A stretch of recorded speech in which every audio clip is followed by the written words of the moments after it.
Hey there, Johnny Opinion Sports. And what an ugly game. A game that I personally didn't enjoy watching. But a win is a win. And at the end, at least the game did get a little interesting with the game on the line. My heart got pumping a little bit, so that's something. On these videos, I normally start with the defense. I mean, obviously, they single-handedly won this game. The offense didn't do enough to win, but when you get turnovers like the way the defense did, you're at least going to have a chance to at the end to win. So the one thing that just first pops in my mind is Xavier McKinney should have had an interception, should have had two. Man, he's really starting to take off in that role as like a deep free safety. If you would ask him when he drafted him if he would have been in that role or anywhere near playing at a level like he is right now in that role, I would say, oh no. I thought he was going to be, Pepper's replacement. I know he's an intelligent guy and he's got great football instincts. I mean, that helps. The way they're using him, I think we have a free safety of our future here in place. And listen, that is a good thing to have. We have good corners, but when you have a free safety, it's like an icing on the cake. It's like having a good defensive line and a good middle linebacker. It just puts you over the top. And he has just been balling. He is seeing the field well, seeing the route, understanding the route concepts, jumping down on everything deep. And he was a big reason why Jalen Hurts struggled today. So props to him. Julian Love was also all over, snatching fumbles. Just Johnny on the spot, almost had an interception. It just bounced out of his hand. This secondary overall was great. Adoree Jackson almost had a pick. He banged up his quad, so he was out. And then Aaron Robinson stepped in, and he was great. I mean, he is physical. He just looks like he belongs. So obviously he's going to give up plays here and there. He's a rookie. He's learning. But it's always nice if you're going to get beat physically. Don't look like a weakness on your team. Darnay Holmes had a nice interception, the first one of the game. Just a bad errant pass from Hurts. But hey, he caught it. And I think that was big for the defense. That kind of set the tone for the day. The biggest play for the defense, in my opinion, was right before half. Azeez gets pressure on Hurts. Hurts rolls out and throws a pick to take Crowder right down by the goal line. And they come around. They were on the 1 or 2, and they come away with 0 points. And it was 3-0 at half. It was just one of them kind of games. I thought it was huge for the defense, and it really just paved the way for the game that we saw. I honestly feel bad for Jalen Hurts' performance. If you're an Eagles fan, you're listening to this, don't give up on the kid. It's still early. The Giants defense, this defense mixed it up really well, and they've confused great quarterbacks last year and this year in some games. So they've given veterans a hard time back there, But you've seen the one thing that Jalen Hurts does do. It's not fun to watch. It's collegey. It's that read option. It is a pain. It's aggravating to watch and deal with, but it is effective. And it's something that I feel like, when you're not performing, passing, it's something the Eagles can go to and have some success, at least grind it out through a game and stay close. And that's what they did in this one. They made it interesting at the end. And if it wasn't for that fumble, the Boston Scott fumble, I'm going to be an unbiased Giants fan here. We probably would have lost that game. The Eagles probably would have got a field goal at least on that one, and they don't hard touchdown right there, and then game's over. But listen, Giants made the plays. They got the turnovers. They won the game.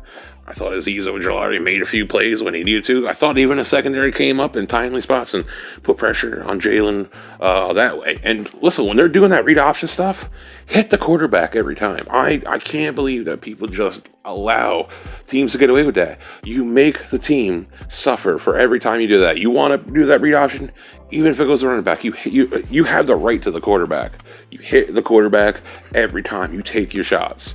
First of all, it makes the coach second guess calling it again, and it also makes the quarterback let go of the ball and show it's a run a little bit quicker, because I guess it could be in hit for no reason. But in the future, because we got to play the Eagles again, that would be my advice. Just hit that quarterback every time they do that read option, even whatever it is, make him pay. We can deal with running backs. You can't deal with Jalen Hurts running down the field 30 yards. That's the kind of stuff that opens the game up. Offense, though, Right off the bat, the big thing was, hey, Jason Garrett's gone. Freddie Kitchens is in here. We're going to see something different. The system's in place, guys. I think possibly in 3-4 weeks we can look back and they can be a lot different. But right now, there's just only so much. We saw like a flea flicker thing. Yeah, went to Evan Ingram. He did a good job, got some yards. And then right on cue, he almost gave up an interception. Ball hits him right in the hands, goes through his hands, pops up. And thankfully, the Eagles' secondary player, bobbled it and went out of bounds. But it could have really cost the team this game. Evan Ingram again. I don't know what it is. You just can't go to the guy on third down. I don't know what it is. I mean, the guy's just like, I don't know, if somebody did a voodoo on him or something. It's a voodoo hex. I don't know what's going on, but I've been feeling a little bit better about him because I haven't been using him so much, and he just big smack in the face reminder of why Evan Ingram will be gone next year and why he has to be gone. Offensive line was horrible. But we've seen beginning last year, and we've seen this year, this Giants offense, they can't, these offensive linemen, even when they're healthy and have all their guys, they can't run zone. They can't do it. I'm pretty much done with it. You saw one decent run out of it with Saquon Barkley. Saquon, there's a narrative around, and there's some truth to it. Saquon dances around the backfield. He does. This game, first of all, I think it's a little overblown. But this game, I thought there was really 2-3 times where Saquon danced around, and he could just go, and you could at least get 3-4 yards up the right side. Yeah, but listen, it's just not good all around. There is zero run game. And the offensive line is porous. I feel sorry for Daniel Jones' in this situation. It's inexcusable that Daniel Jones in his third year and he has no running game at all and no offensive line at all. This is inexcusable. We put this kid in this situation. I got people coming on my channel saying they're done with him. It's just such a sad situation. But I thought today he played really well for the situation he's in. The one change I did see with Freddie Kitchens, and it looked like they're taking a couple chances to Galladay, some fade balls down at the goal line. The first one that resulted in a field goal, Slade was just bear hugging the guy. It was an obvious pass interference. I didn't get called, though. I don't understand. Apparently, you could just hug people down the field and not even look back at the ball. But you did see that. It was another little thing we saw for Freddie Kitchens. But Daniel Jones, I thought for what it was, I didn't see him really missing any huge plays out there. I thought he was reading the field well. I thought he took the plays he had to. Freddie Kitchens really did a boo-boo, and a couple drives he kind of just ruined. Overall, Freddie Kitchens was not good tonight. I'll be honest. It didn't look much better than a Jason Garrett calling the game. But I really think it all boils down to the system. But the one was, we were down a field goal range. Andrew Thomas gets a holding penalty. We're backed up. It's like 2nd and 24, and Freddie Kitchens calls a draw. And Saquon gets stuffed for like -2. You mean, get up in a booth or something and actually notice how bad your offensive line is getting manhandled around. You cannot call that there. If you even get 5 yards on that play, even if you just run a screen or a dump off, you got a chance for a field goal. It's unexcusable. You took points off the board. Can't do it. You cannot have your coaches, your play calling, taking points off the board. And again, we saw a couple times this game right on cue, the offensive line getting penalties down in the red zone. Can't do it. Down a field goal range. You cannot have that happen. It's inexcusable. Andrew Thomas, everybody had a bad game. Will Hernandez, again, just the stunts he's reading wrong.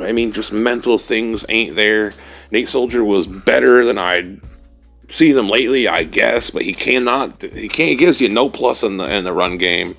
He had an embarrassing play where he just got basically put down and got Saquon stuffed. I don't understand why Matt Parrott's not in there.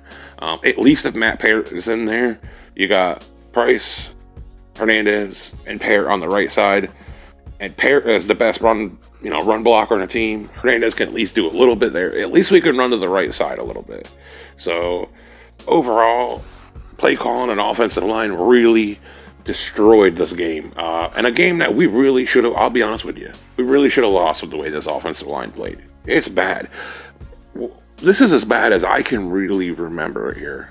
Yeah, I get there's a lot of injuries. I get Lemieux and Gates them injuries really wrecked this team.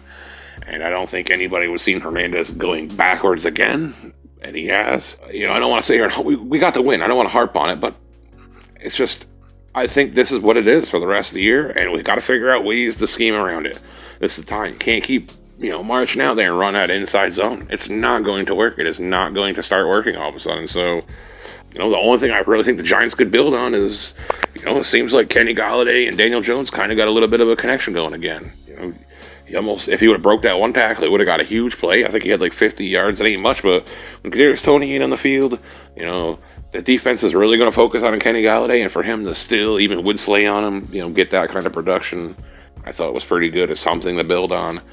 Although, the offensive line, I don't see where it gets any better unless they soldier out and put in Matt Pear. I just don't see the running game getting any better, which, listen, Daniel Jones is only going to be able to do so much if he has no running game at all. Teams are sitting on this stuff. They know what's coming.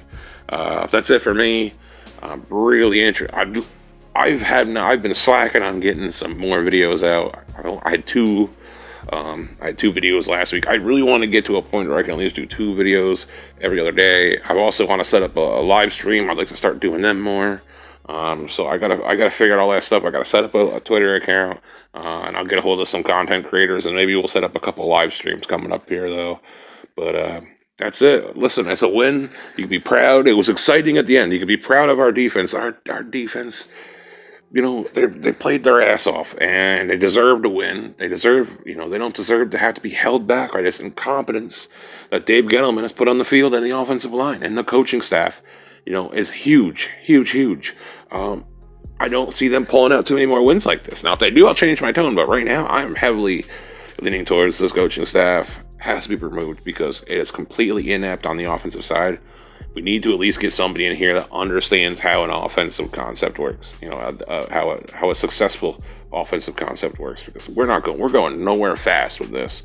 Even if we had all pro offensive linemen, I still don't. There's just nobody even gets open. I don't know. But I'm not gonna sit here and ramble and complain anymore. That's it for me. Peace.